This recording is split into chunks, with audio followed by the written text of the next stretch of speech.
Welcome to the Golden State Media Concepts College Football Podcast, your ticket to all things college football. Are you looking to get your college football fix? Looking to get the latest news on your favorite school's team? Join us as we talk college football from the national championship to college rivalries to bowl games to the Heisman Trophy to which conference is the best. We've got you covered for the Big Ten, SEC, Big 12, Pac-12, ACC, and everything in between.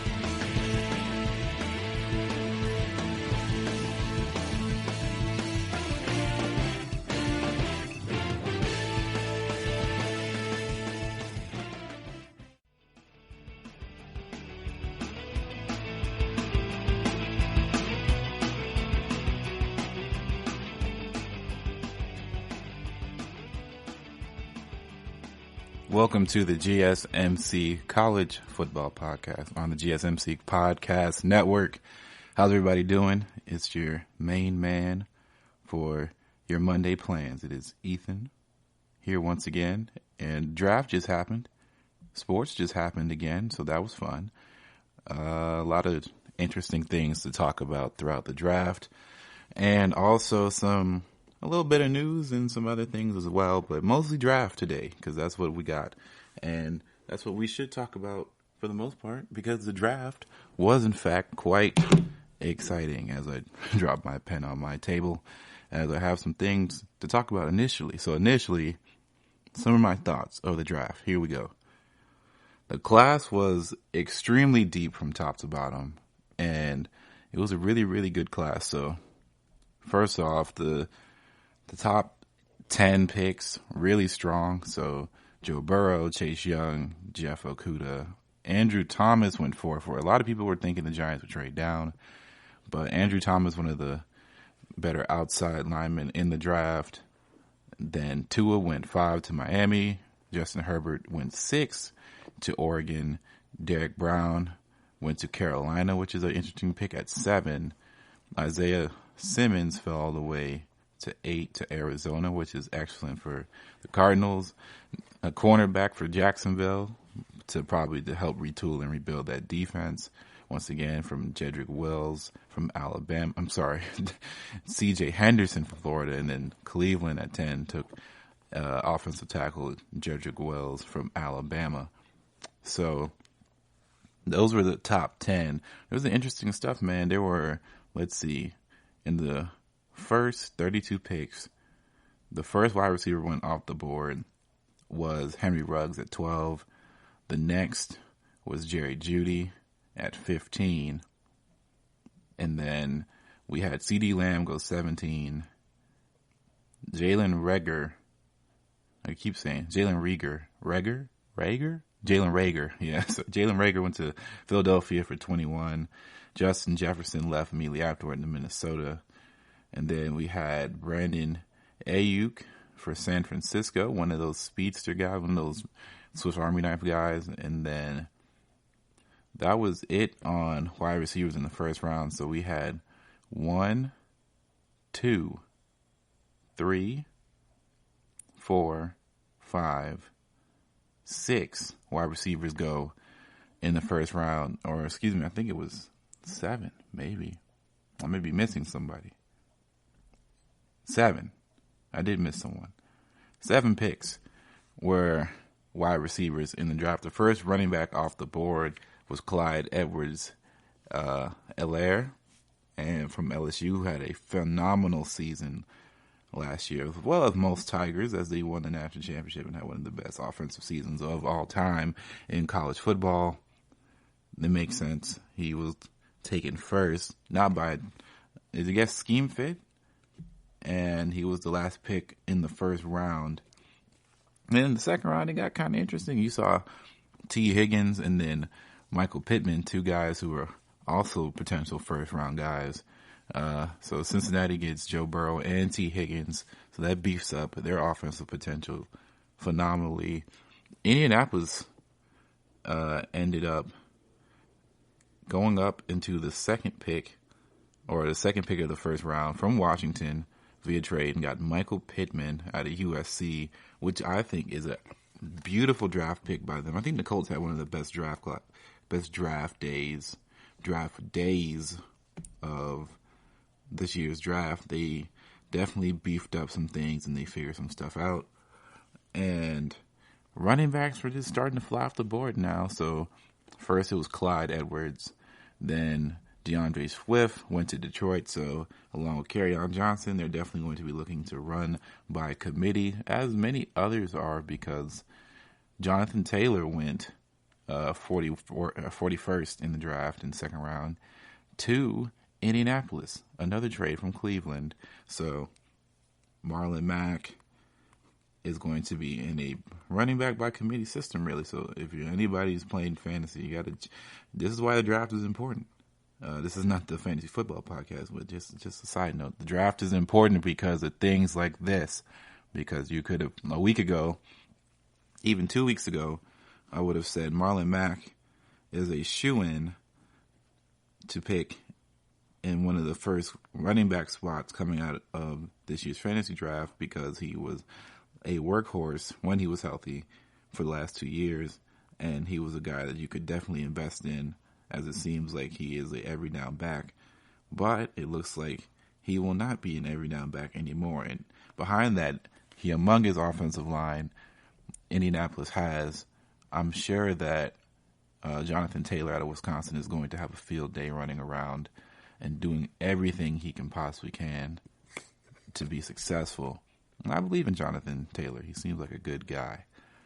Another wide receiver was Laveshka Chenault Jr. out of Colorado, went to Jacksonville, which is a nice pickup.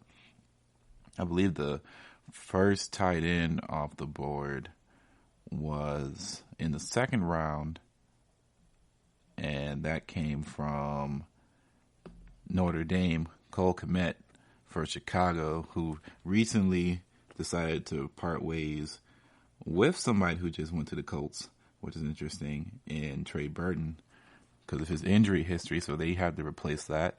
And then shortly afterwards, Cleveland, from the trade from Indianapolis, got Grant Delpit out of LSU. And we see KJ Helmer go from Penn State to Denver. So Denver takes 2 wide receivers back to back. So that's Jerry Jeudy and now KJ Helmer.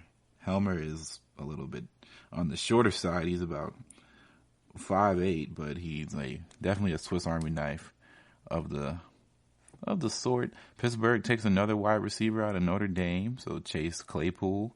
He's a guy that is pretty big possession receiver, somebody that Pittsburgh might need to help. And I'm still kind of confused on what Pittsburgh's going to do with their quarterback situation, considering they didn't take one. But in Mike Tomlin, you have to trust, right? He's figured some things out over the years, and I'm sure he'll do his best. Another running back, Cam Akers, out of Florida State, is going to be in one of those running back by committee scenarios, because that's just what the Rams like to do in the first place, and that's what a lot of league guys do. League officials, league executives and stuff. Coaching staff wants to not burn out one running back at a time, and that just seems to be the way a lot of people are going. Jalen Hurts taken in the second round to Philadelphia. We're going to talk more about that. And we see J.K. Dobbins going to Baltimore. So running backs going everywhere. Mark Ingram's already there. There's some good running backs going to already established places that already seem to find running backs that can do the job. So a lot of teams are shifting into the idea of that you need more than one running back to be successful, and you might need more than 2 in some cases, depending on what the skill set is and what you need out of people. A.J. Dillon out of Boston College went to Green Bay in their second overall pick, or their second round pick, I should say, which is a bit weird to say the least. They did not get a wide receiver, and I don't know what Green Bay has planned. Of course, Green Bay is known right now for the drama they've ensued with Aaron Rodgers, because they took Jordan Love with their first round selection. So that was the second round, and then third round we got even more crazy going on here. So the Saints traded all of their picks remaining in the third round. And they got, their first third round pick was Zach Braun out of Wisconsin, which I think is excellent. And then they traded back into the draft once again to get tight end Adam Trautman out of Dayton, who also played quarterback. He's a weird guy, but it seems very Saints-like to do what they just did. And I'm a fan. Of course, I always trust what Mickey Loomis and Sean Payton are deciding to do out there. So it seems to be good picks coming out. I think the draft's really deep. And I think the Colts, the Carolina Panthers, they had some really excellent draft classes. I think that San Fran is getting real glitchy, as they say in the gaming community. They're getting glitchy out there with some of the stuff they're doing. But other than that, I think most people had fairly interesting drafts. I think Green Bay is the one that's just kind of question marky, but maybe that's just the talking point of the week. But we're going to take a break here, and we're going to get into the quarterback situations for the next few segments. You really can't underestimate the importance of having the right creative work for your brand or your product. Whether it's a logo, a website, a book cover, or an ad campaign, you really need a quality design to make that big difference pop and deliver your overall engagement and success in a competitive market. That's where Design Crowd comes in. Design Crowd has over 750,000 designers from Sydney to San Francisco ready to help you with awesome creative ideas. They make crowdsourcing work for you. So if you need a logo or you're working on your creative branding, you can go to designcrowd.com and post a brief describing the design you need. And then within about 2 to 7 days, you'll receive up to over 100 different designs from designers around the world. Then you pick the best design and approve payment to the designer. So you're only paying for the design that you want. It takes a lot of the guesswork out of freelancing and out of crowdsourcing. And you don't have to be a huge company like Harvard Business School to use Design Crowd, although they have used it as well. You can start a project on Design Crowd for as little as $99. And if you go right now to designcrowd.com/health and wellness or enter the promo code health and wellness on their website, then our health and wellness listeners will receive up to $150 off of your design project. That's designcrowd.com/health and wellness or entering that promo code health and wellness.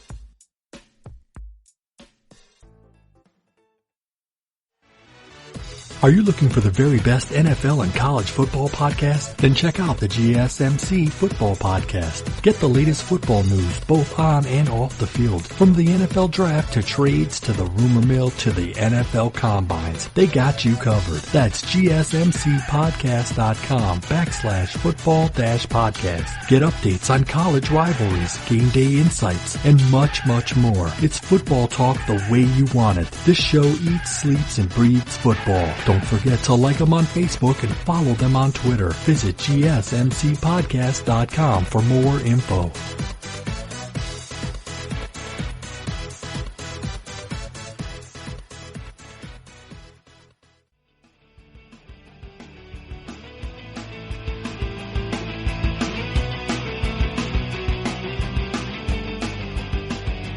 Okay, so coming back, I wanted to talk more about the different quarterback situations that we saw. The typical top 5, top 6 quarterbacks that went, and we're going to separate them 3 at a time, so 3 a segment, but we're going to get into it now. So, quarterback situations, part 1.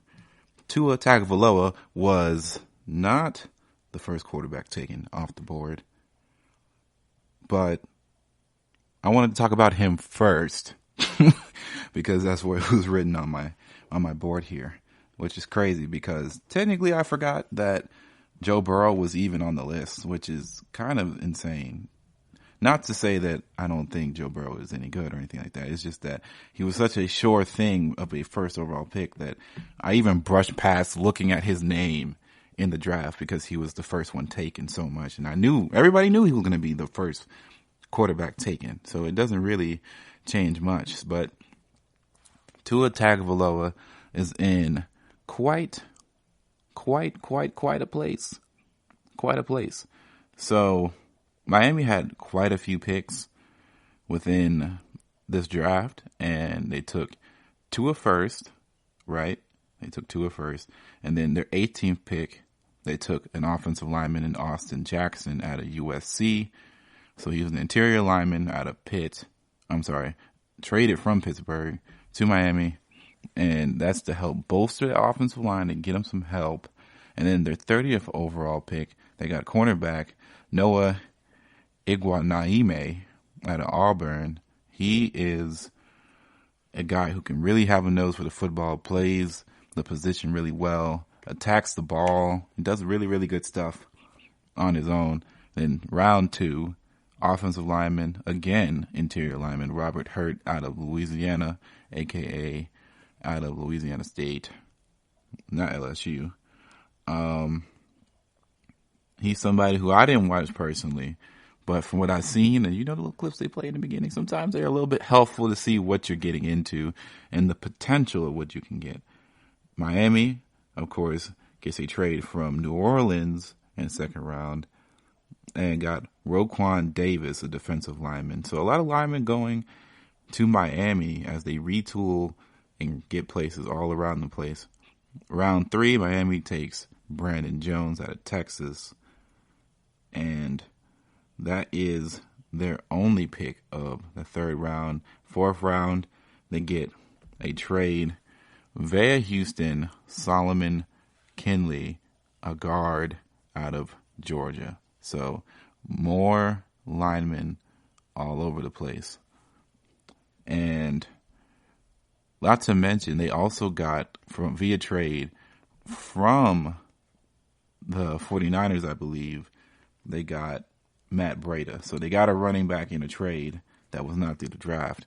So that's another big important key point here. So let's look at their roster here. Looking at the wide receivers, of course, Devontae Parker, a really, really good wide receiver that blossomed last season. He's 6'3", 216, a big guy. They have Preston Williams, 6'5".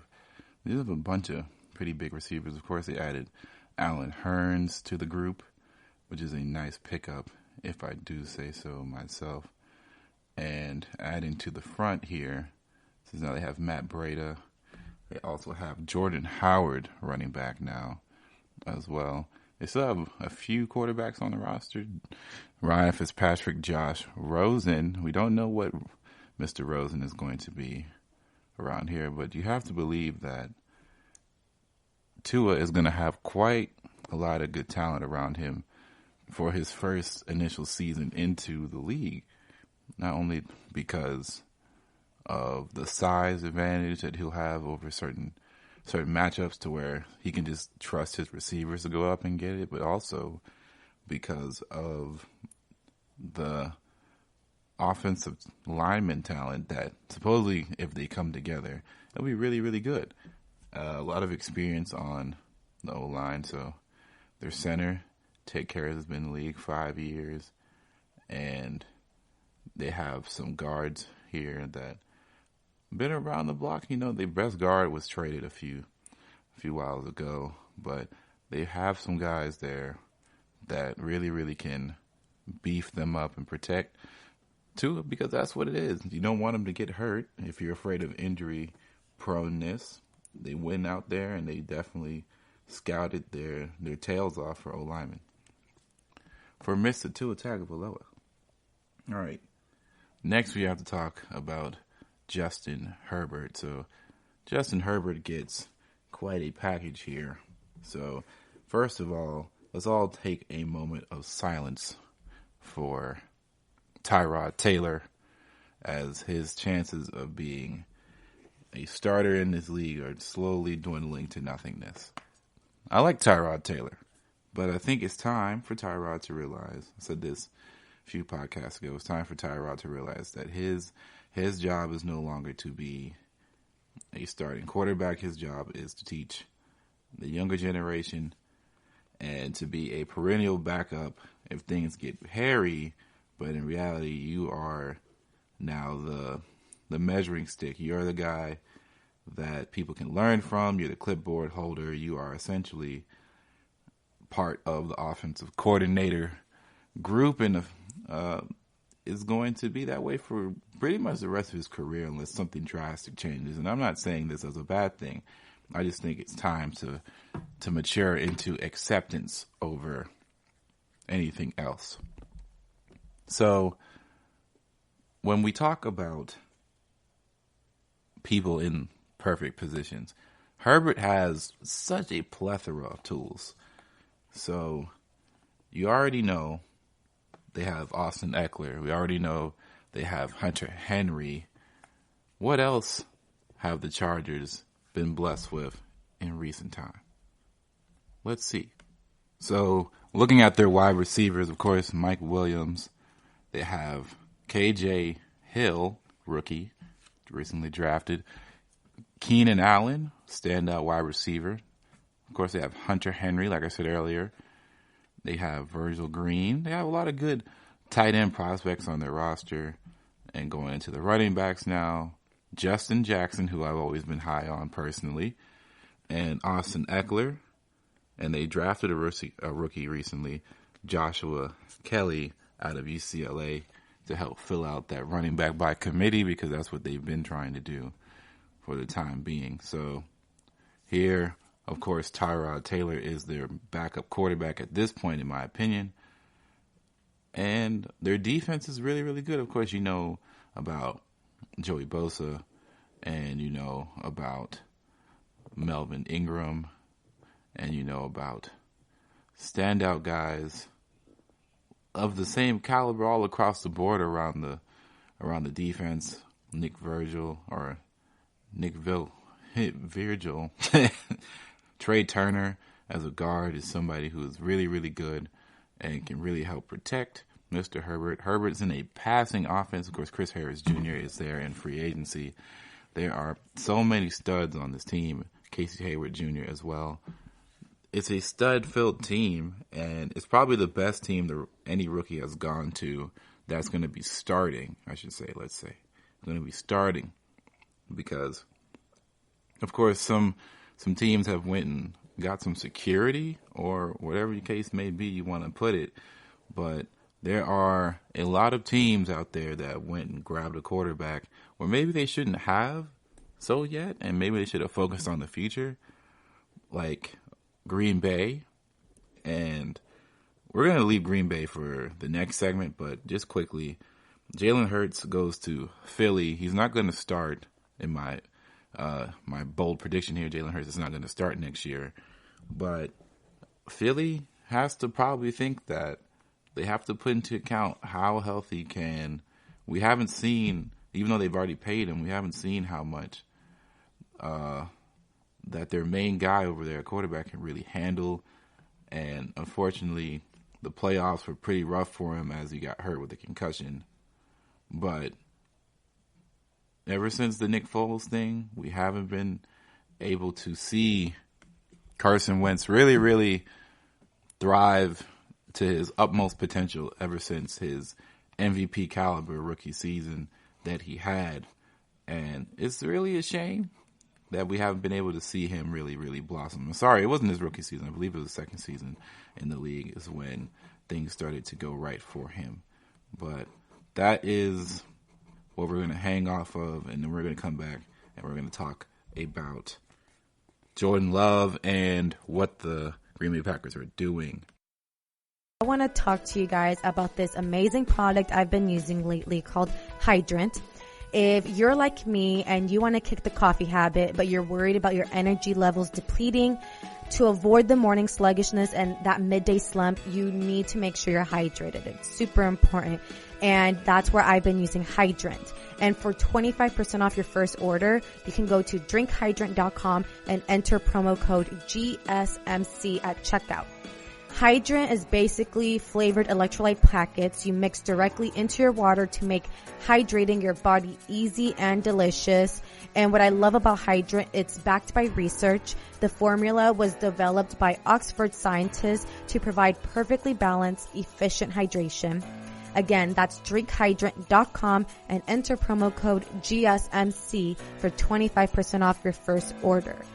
Another really cool thing about Hydrant, there's no synthetic colors or artificial sweeteners. The formula is vegan and you can choose between 3 different flavors or a variety pack. So for all my vegan friendly fellows out there, this one's for you. Again, this is drinkhydrant.com and enter promo code GSMC.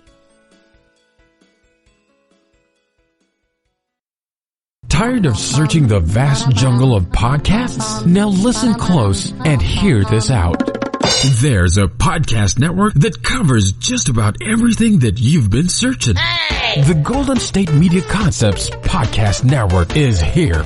Nothing less than a podcast bliss with endless hours of podcast coverage.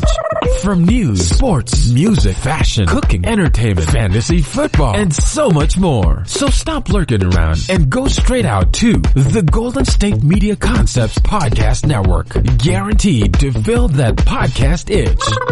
Whatever it may be. Visit us at www.gsmcpodcast.com. Follow us on Facebook and Twitter and download us on iTunes, SoundCloud, and Google Play.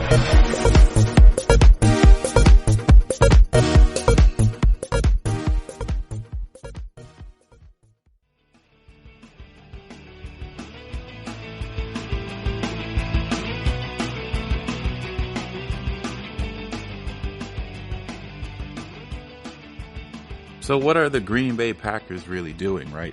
So they take Jordan Love in the first round. What a slap in the face to Aaron Rodgers and crew, because they don't need another quarterback right now.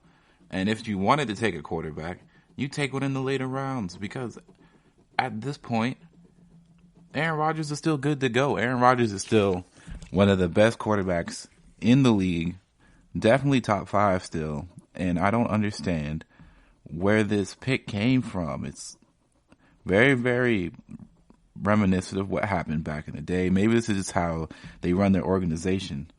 They just plan for the future immediately when they feel the time is right. But this just doesn't sit. This doesn't sit right with a lot of NFL fans, a lot of NFL experts. It just feels weird. Not to mention, it wasn't just that they drafted a quarterback in the first round. Their second round pick was not only a running back, but that's not going to help Aaron Rodgers on a team that already has pretty good running backs. They already have good running backs there. They have a 2-back system that works for them. What do you need to bring another one unless you're expecting that one of them is not going to be there, which is fine, right? But you still didn't need to take a quarterback in the first round with your first pick. And you didn't trade back up in the draft. You didn't try to make a move to come back and get somebody that can move in a wide receiver heavy draft. All he has is Devontae Adams. He doesn't have Jimmy Graham anymore. And when Jimmy Graham was there, it wasn't even that good. So why? Nothing against Jordan Love. We all know he's a project guy. We all know he's going to probably be sitting behind somebody no matter where he went. But this was the one that was kind of weird to me. Because unlike someone like a Drew Brees, unlike someone like a Tom Brady, unlike someone like a Ben Roethlisberger, this is not the twilight era for Aaron Rodgers. He still has a good few years left. If Tom Brady can still play today, Aaron Rodgers can definitely still play for quite some time. And I'm at loss for words for that whole draft process. But let's talk about Jake Fromm. So Jake Fromm was drafted by the Bills. And the Bills are a promising team out of the AFC East that is going to look to make a run at this playoff thing, especially with the Patriots kind of looking like they're going to have a down year from a production standpoint and from a quarterback standpoint. We don't know what the Patriots are going to be.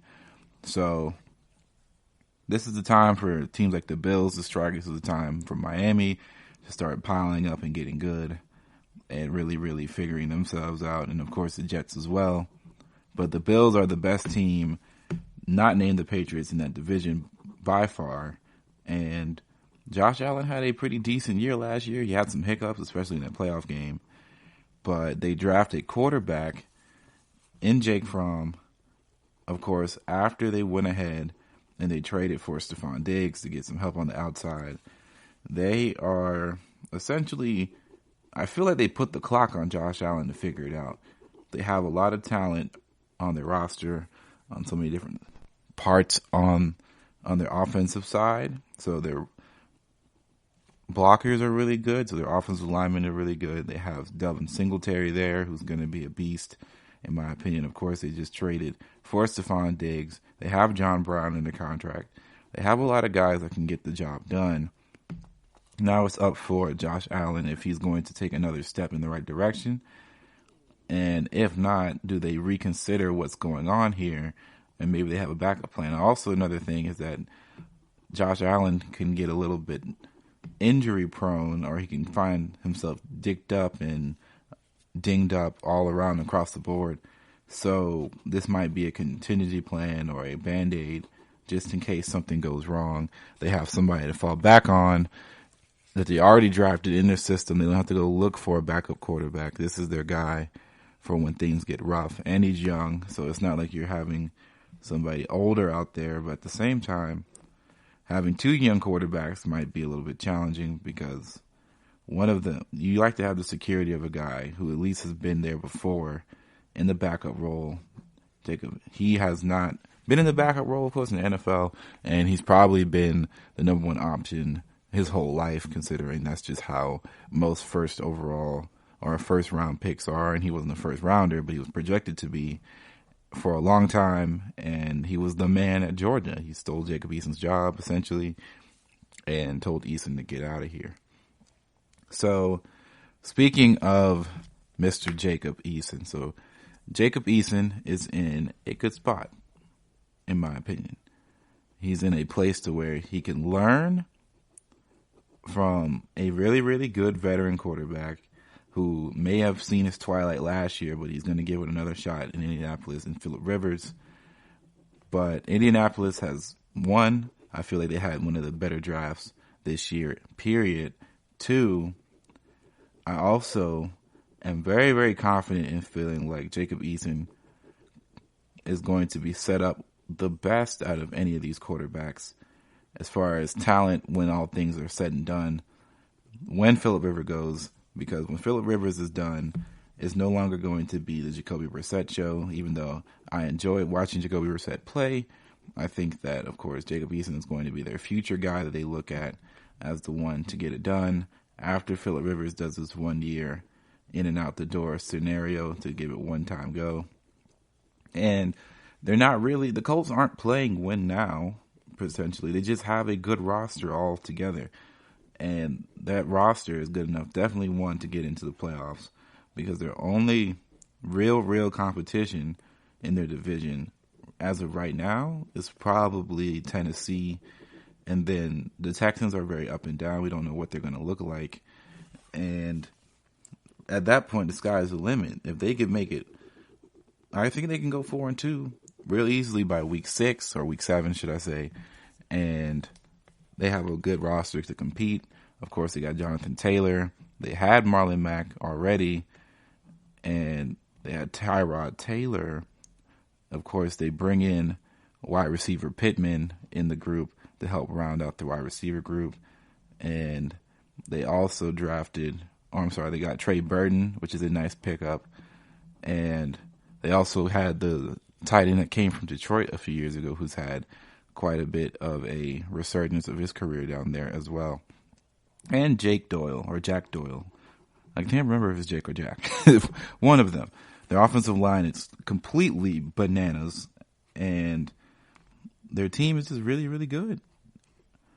I think their team is one of the better teams that people don't think about in the AFC. They have good roster building. Their defense is getting better and better each year, and they have some real studs on each side of the ball that can make a difference for any roster at any given moment in time. So, with that said, of course we have to finish off talking about Mr. Joey B, Joe Burrow. So, Joe Burrow, of course, first overall pick, excellent college season. He's now on a team that honestly has been known more so for being mediocre, getting to the playoffs and not really doing anything there for a long time. Do I think they have a playoff roster right now? Probably not, for how competitive the AFC is probably about to be, especially in their own division, going up against the Baltimore Ravens, the Cleveland Browns, the Pittsburgh Steelers. There's a lot of divisional talent across the board there. Am I thinking that he's going to have a good year? Yeah, I think so. If AJ Green buys in, they just got T. Higgins alongside. They have Joe Mixon. They have some pieces there and get it done. They're going to need people to protect him. They need an offensive line to come together and protect. They need a defense to get some stops. That would be nice. But I have a lot of faith in Joe Burrow being a good starter, being a good quarterback in this draft, or in this league. And it makes sense. There was really no other way I couldn't have seen this perfectly going for Joe Burrow. Congratulations to him. And now it's time to get to work. You know, college is over with. It's over. It's time to get to work. It's time to figure some things out. It's time to grow as a player. And, of course, he's a very confident guy, as we've seen before. He even recently said that he could be in the NBA because he shoots so well. All he has to do is sit in the corner and go 8 for 20, and he's in the NBA. But, hey, that's Joe Burrow for you. But we're going to go ahead and take another break here. And coming back, we're going to talk about some SEC football. That's coming up. You really can't underestimate the importance of having the right creative work for your brand or your product. Whether it's a logo, a website, a book cover, or an ad campaign, you really need a quality design to make that big difference pop and deliver your overall engagement and success in a competitive market. That's where Design Crowd comes in. Design Crowd has over 750,000 designers from Sydney to San Francisco ready to help you with awesome creative ideas. They make crowdsourcing work for you. So if you need a logo or you're working on your creative branding, you can go to designcrowd.com and post a brief describing the design you need. And then within about 2 to 7 days, you'll receive up to over 100 different designs from designers around the world. Then you pick the best design and approve payment to the designer. So you're only paying for the design that you want. It takes a lot of the guesswork out of freelancing and out of crowdsourcing. And you don't have to be a huge company like Harvard Business School to use Design Crowd, although they have used it as well. You can start a project on Design Crowd for as little as $99. And if you go right now to designcrowd.com/health and wellness or enter the promo code health and wellness on their website, then our health and wellness listeners will receive up to $150 off of your design project. That's designcrowd.com/health and wellness or entering that promo code health and wellness.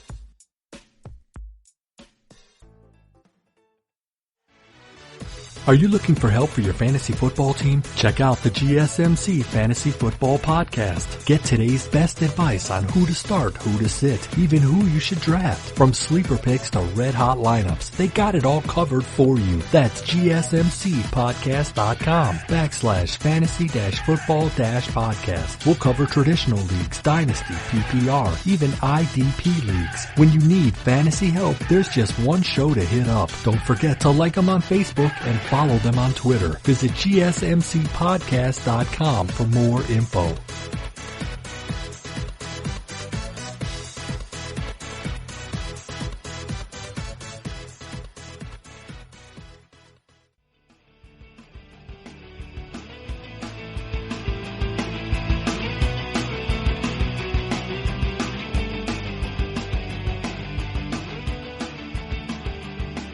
So the SEC takes over the draft. You hear it here first, fellas. Probably not, actually. The news of the SEC taking over the draft is nothing new. It's not a new concept. It's not a new belief. It's not a new occurrence. It's nothing new. Many Big 12, Big 10, ACC, Pac-12 guys all the likes, the Power Five, they don't like to admit this, but the SEC is very, very dominant, and they always say it's because, it's not because of schedule, it's not because of the fact that, they don't play really outside of their conferences very much. But let me tell you why they're dominant. It's because at the end of the day, high school recruits, top 5 recruits know if they go here, they are going to go drafted. They are going to get selected. They are going to get in the league. The SEC, in the first 3 rounds of the draft, had 40 picks out of 110. 40 picks. 40 piece. The big 4-0. 40 draft picks in the first 3 rounds. LSU had 10 of them. Alabama had 9. This is only going to do what? Bring more recruits. You want to know why? Because literally in this, one of the weirder drafts we've ever seen, first of all, we just watched the SEC just take over. It was like a no-brainer. It was like an SEC draft, as some coaches would say. It was the SEC draft. The battle of the SEC. Now, LSU had a very, very strong draft class coming in. So did Alabama. But Alabama has had strong draft classes before. Auburn had a nice day. Georgia, of course, one of the also big schools in the SEC that continually puts in league-level talent. And it just fits the status quo of what we have come to expect out of SEC football.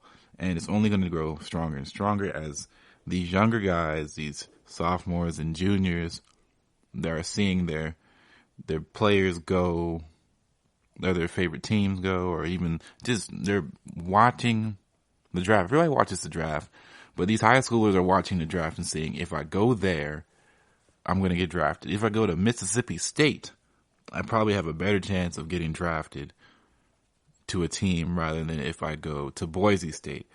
If I go to Ole Miss, I have a better chance of getting drafted than if I were to go even to NC, to North Carolina. I may have a better chance of going to the league. And it's just the SEC has a higher profile. They have maybe even better connections with league officials or with NFL executives and coaches. And they have better rapport and communicative skills with them, and they've had a longer relationship. That's probably the best word to use. They have a longer relationship with some of these guys, and they know what they're going to get.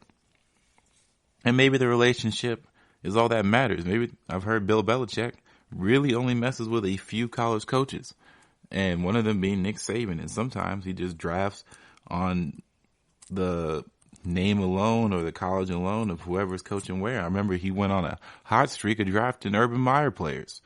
That didn't really work out for him the best way as far as the bang or bust mentality. But you know what? He does what he does, and some coaches operate like that. So the SEC is festering with talent year in and year out because the talent sees, these guys are going into the NFL at a unprecedented rate, and I need to hop on the bandwagon. Of course, you have to prove, not only is that, they're battle tested enough to where they have to prove that they are the top dogs at that moment in time. Especially if they're a true freshman, they have to prove that they are the best talent there. Get there, play 3 years, and go. You know how hard it is to keep a position in the SEC and continuously be good? Is when they play a league schedule, as people like to say, a league schedule, 8 games worth of high-profile talent every year for 3 years. These guys are battle-tested and they're ready to go. Not to say that everybody else isn't, but it's just a safer assumption that these guys go blow for blow. There's a lot more pro-style offenses going around, and you're seeing a lot more pro talent as far as the offensive line and defensive line especially. If you want to be tested as an offensive lineman, go to the SEC. Now, not all the best linemen are in the SEC, but if you want to be tested and really, really prove yourself, because I think some of the best defensive tackles, some of the best defensive line talent, interior linemen, outside linemen, edge rushers, SEC has people beat. That Ohio State. So if you could put Ohio State in the SEC, it's definitely a thing. But here's the deal, right? Here's the take.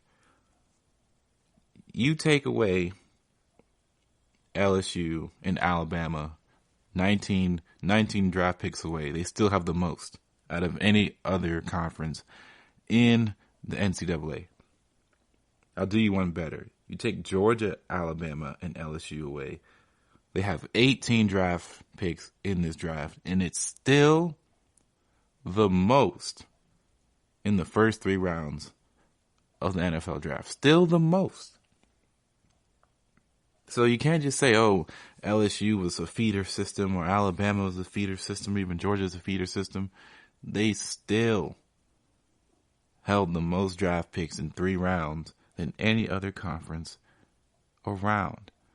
Now, of course, when you look at other places like Ohio State, I believe Ohio State placed 7 guys in the league. And, of course, the Big 10, Big 12, they put people in. Pac-12, they put people in. ACC, they put people in. But let's not be mistaken here. Let's not lose our minds to realize that it doesn't matter. You guys will get your recruits, especially in-state guys and things like that. But when it comes to recruiting down south, it's just a different experience. People recruit different down here, and people bring people different. And one of the ways that recruiting always seems to be in favor for people in the SEC, even in Tennessee, that name matters a lot. The SEC badge matters a ton. It matters so much to people because at the end of the day, they are going to put you in a position to get drafted into the NFL. And even then they put you in a spotlight for 3 years to show your best self, because if you compete at a high level, you're going to get the starting job. And if you get the starting job in the SEC, that's big time. Because you get the starting job, that means you get up for awards. You know how many times an SEC player gets different awards for best linebacker, best running back, best quarterback, best tight end? These guys are all in defensive awards are big time in the SEC. If you can get an award on defense coming from the SEC, you're almost a shoo-in to get drafted 9 times out of 10, in my opinion. I think if you can prove that you are the best defender in the SEC, you're going to get drafted.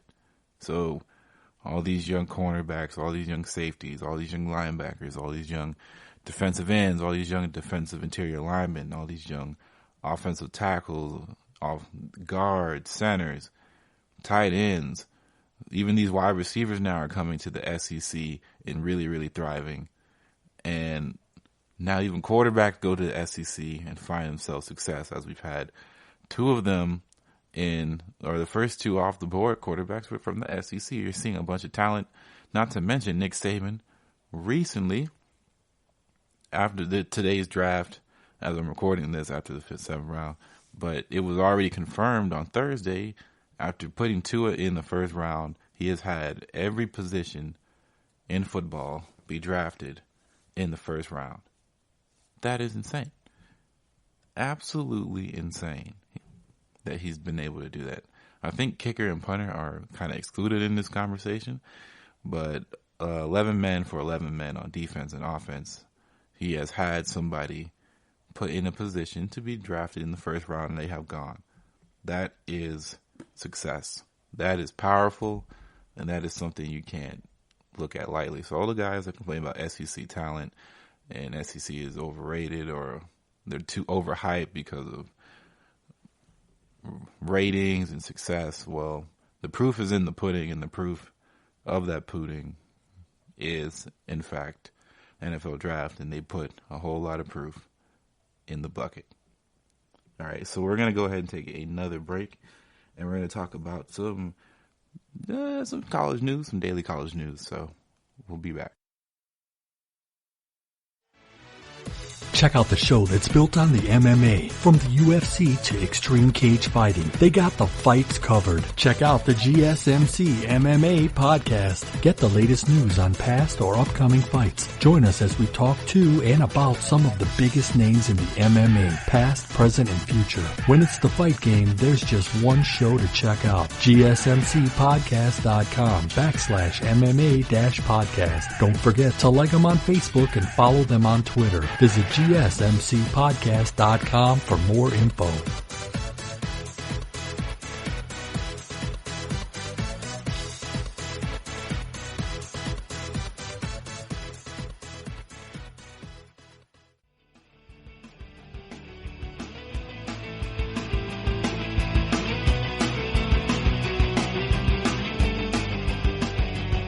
So we have some general news coming out of the NCAA. So some more things are coming. We still have stuff going on.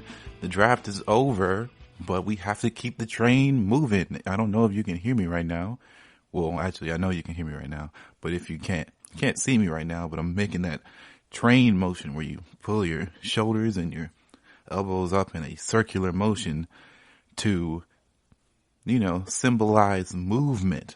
The train only goes one direction, unless, of course, it goes in reverse, which the NCAA is known to sometimes do, or even go to a slow, painstaking halt on things. However, Indianapolis players ejected from football games for targeting will be allowed to remain on the sidelines, announced Tuesday by the NCAA.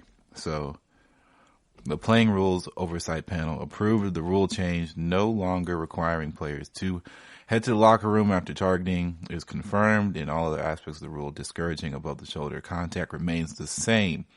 So, the panel also approved that a pace-of-play guideline for instant replay officials to complete video reviews in less than 2 minutes.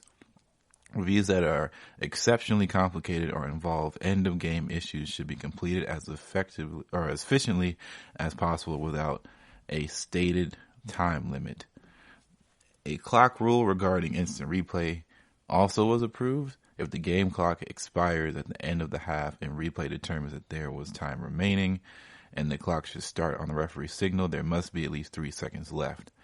When the ball should be and declared dead to restore time. If less than 3 seconds remaining on the clock, the half is over. So these are a lot of different rule changes coming in to be aware of. And the panel also approved that officials' jurisdiction of a game begins 90 minutes before kickoff instead of the current 60. There have been concerns about dust-ups between opponents before officials were required to be on the field. So they're trying to make everything safe and not have issues even before the game starts. And only 2 players on the team will be allowed to wear the same jersey number to limit confusion among officials and to make opponent scouting less difficult. The players must not be on the field at the same time. Also, players will be allowed to wear number 0 this season. So that's pretty cool. So they get to play with number 0. So let's see, going over 2-minute rule for pace of play guideline. We have targeting on the sidelines now. So people who end up targeting or get not charged, but get told that they did target a player, get to sit on the sideline with their teammates instead of getting told to go straight to the locker room. And of course, this little 3-second rule where if a referee signal and it's under 3 seconds that they have determined that somebody should have the ball, it is over. The half is over. So this is a halftime rule. So this is either second quarter or fourth quarter that will be approved in. And of course, it's 90 minutes before kickoff rule that they have jurisdiction of the game, and it begins 30 minutes before it usually is to help with on the field before game issues that have to do with dust-ups between 2 opponents. So that's some pretty big changes.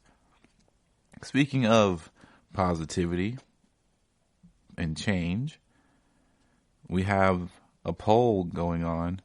99% of athletic directors believe college football season will take place. So athletic directors in college football are confident that the season will take place in 2021. This poll was conducted by Stadium.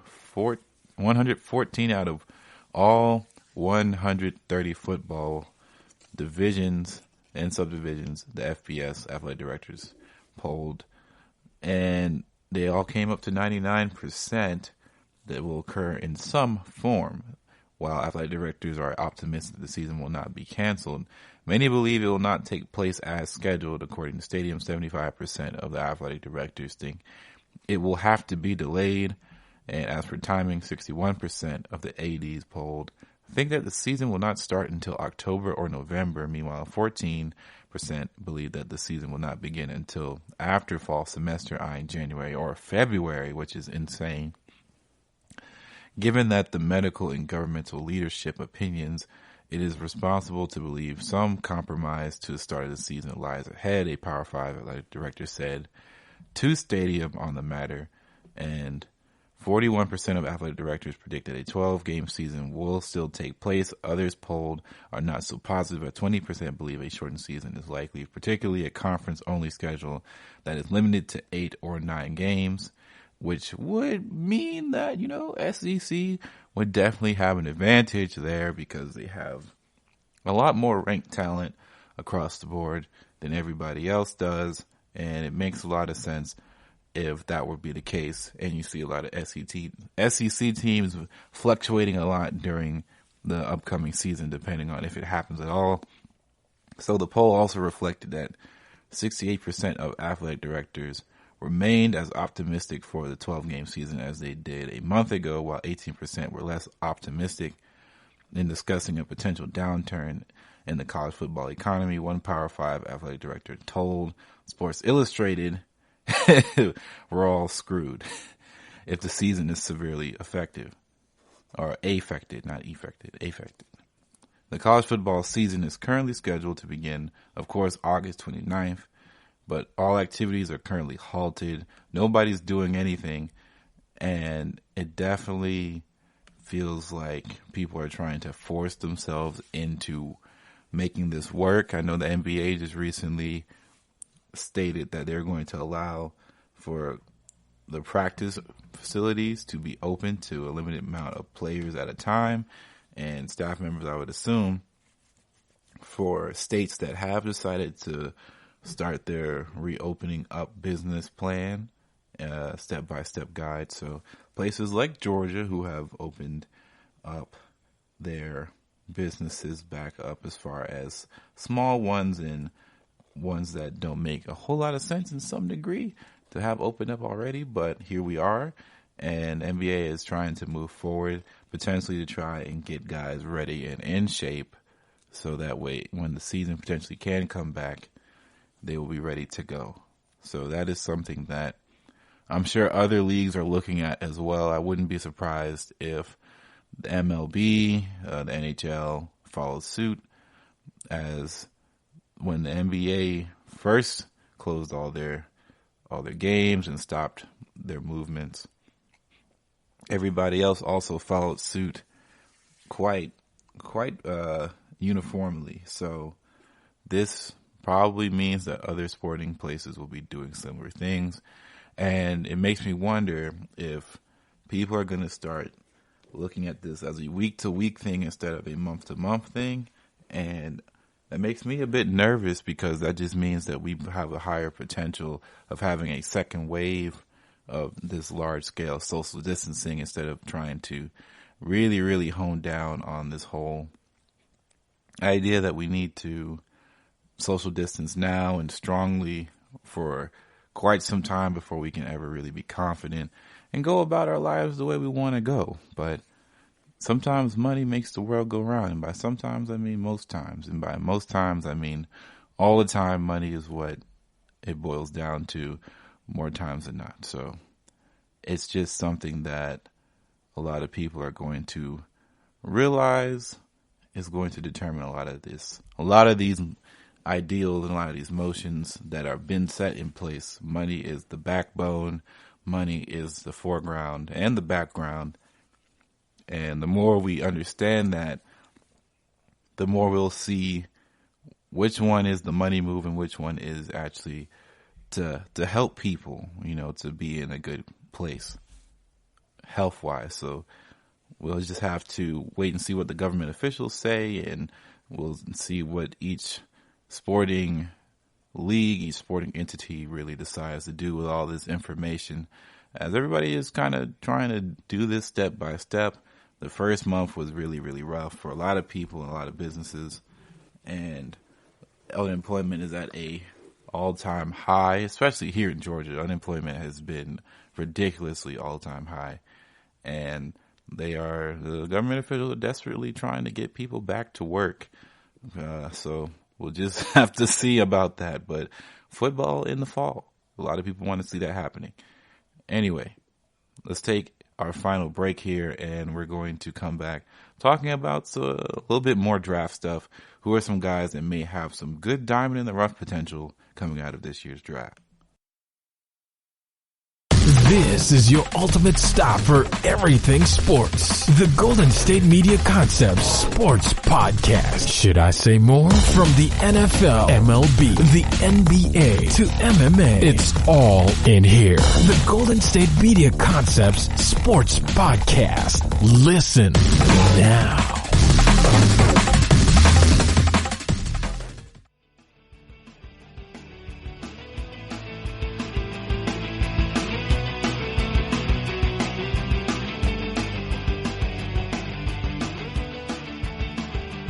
So like every year, the draft brings a lot of people that might be diamonds in the rough. Sometimes they get undrafted and people still get picked up. Of course, the Saints are very notorious for doing so. They have a lot of undrafted free agents that they look through and they pile through. And they definitely have had a few that they've picked up. That's the time I'm recording this. They've been picking up a lot of different players. Like they picked up quarterback out of Mississippi State not too long ago, about maybe an hour ago, and they even made him do wide receiver routes, run routes. So maybe he's in a Taysom Hill role here. But these are guys who most likely did get drafted or so, who have potential of having some real good careers ahead of them in the NFL. Starting out, Zach Moss out of Utah. Moss is among the most productive running backs in this year's class. In 2019, the Pac-12 Offensive Player of the Year led the league in rushing yards with 1,416 yards rushing, and rushed for at least 1,000 yards and 10 touchdowns for Utah each of the last 3 seasons. He's improved as a pass catcher as a senior and caught 28 catches for 388 yards and 2 scores. So, he wasn't the best pass catcher back in the day, but he really improved over his senior career. And Moss didn't post any impressive 40 time at the combine. He ran a 4.6, which is the 4th slowest among the 28 backs who ran, and a pretty loaded class for running backs. Moss is pegged to go somewhere in the middle of the end of the 3rd round. Wherever teams snag him, will be getting a very versatile workhorse. And he is the type back that would probably do great things at 1 and 2. He would be the guy that would do all the dirty work. And he would not be your 3rd down pass catching back.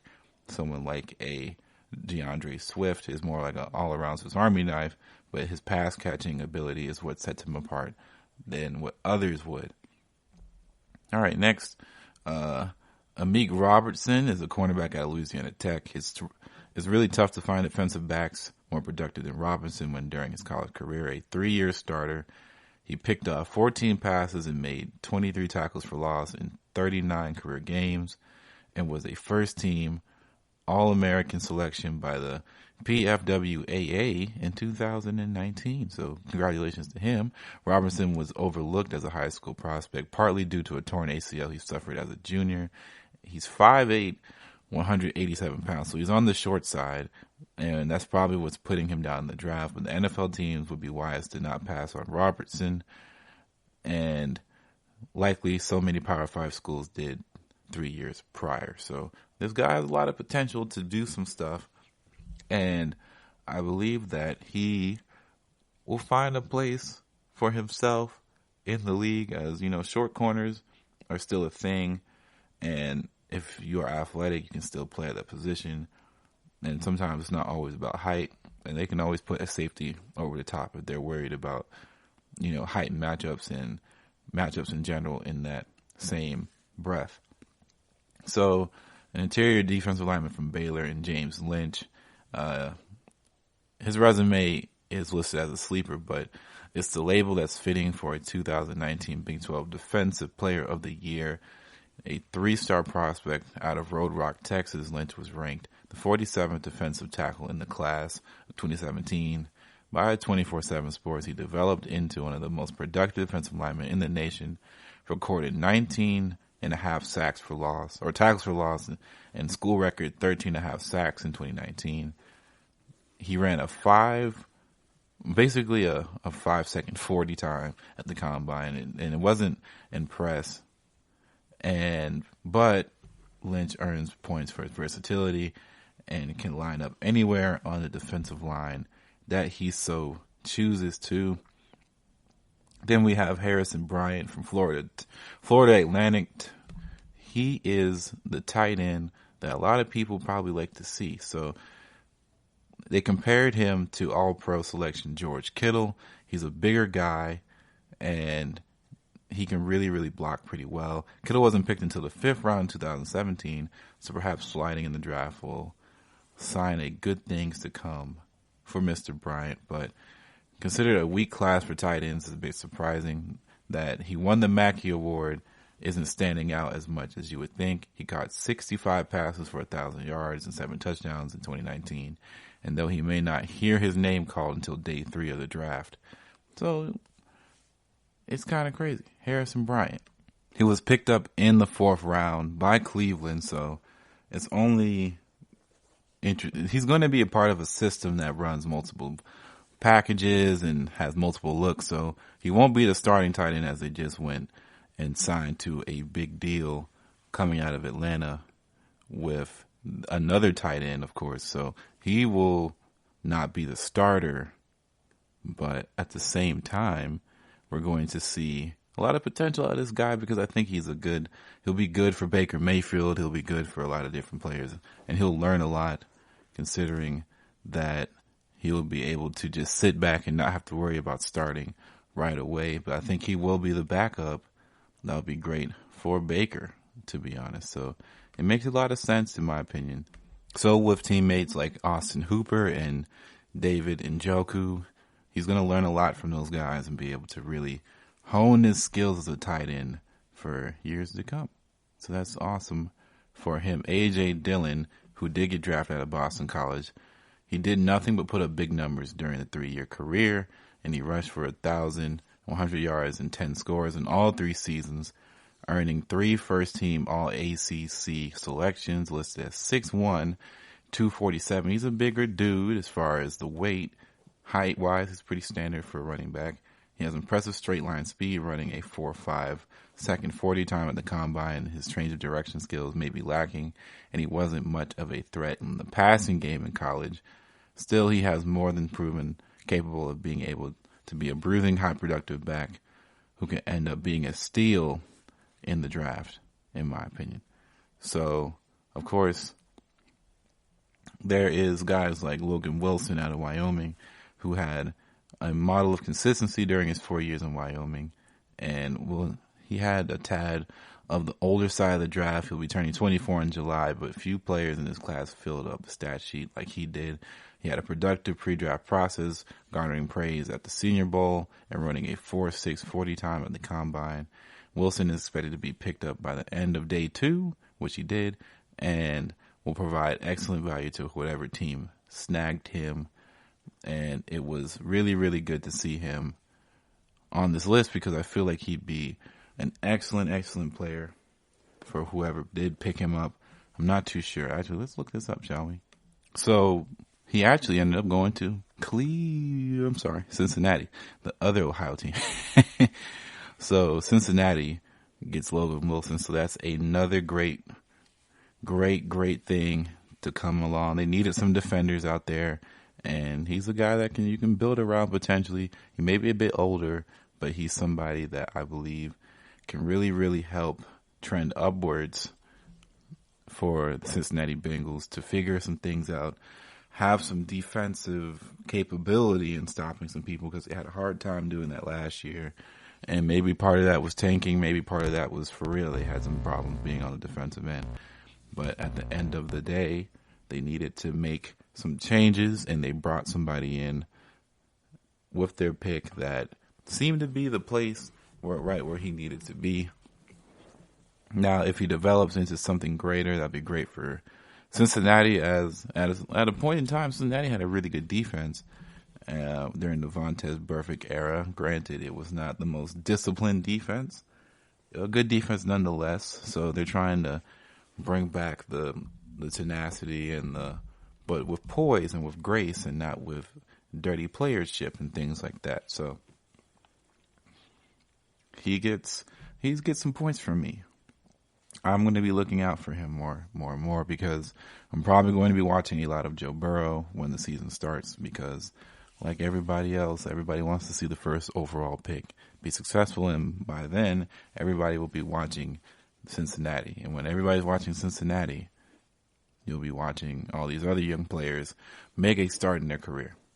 But with that said, that'll be the GSMC College Football Podcast for today. I'd like to thank you all for listening. Don't forget to keep locked with us here at the GSMC. We'll listen to other podcasts on the network. We do great things here. I would like to say so. So don't forget to check out Tuesday for the GSMC Football Podcast with me and Bryce. We'll be discussing the draft and free agency as things are still moving around, and other league news and topics coming out of the NFL. So you'll hear from me once again in a few days. But for the GSMC College Football Podcast, this is Ethan, and I'll be signing out. Peace out.